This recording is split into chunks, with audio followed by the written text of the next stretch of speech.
علم طب کا ایک حساس واقعہ جب موت کا منظر زندگی کی مسکراہٹ میں بدل گیا۔ یہ 28 جولائی سن 1922 کی بات ہے جب کینیڈا کے 2 طبی سائنسدان جن کے نام سر فریڈرک ہنٹنگ اور دوسرے کا نام چارلز بیس تھا، وہ دونوں سائنسدان اپنی نئی ایجاد کردہ پینکریاٹک ہارمون انسولین لے کر ٹورانٹو کے اسپتال میں جان میکلوئڈ کے بچگانہ ذیابیطیز وارڈ میں پہنچے۔ ہسپتال میں داخل ان بچوں میں سے بیشتر کوما کی حالت میں تھے اور ذیابیطیز کیوٹ تذابیت سے مرنے کے قریب تھے، اور یہ لمحات دنیائے طب کے انتہائی ناقابل یقین لمحوں کے طور پر جانے جاتے ہیں، جہاں والدین بے بسی کی تصویر بنے اپنے بچوں کی موت کا انتظار کرنے کے کرب سے گزر رہے تھے۔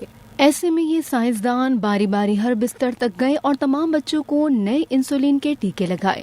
جب وہ کوما میں موجود آخری بچے کو ٹیکہ لگا رہے تھے تو انجیکشن لگایا ہوا پہلا بچہ بیدار ہونا شروع ہو گیا۔ پھر ایک ایک کر کے تمام بچے اپنے ذیابیطیز کومے سے جاگ گئے اور موت کے اندھیروں سے نکل کر اس کمرے میں زندگی کی کرن روشن ہو گئی۔ یقیناً دنیا طب اس ایجاد اور اس دوا پر ان کی مشکور رہے گی۔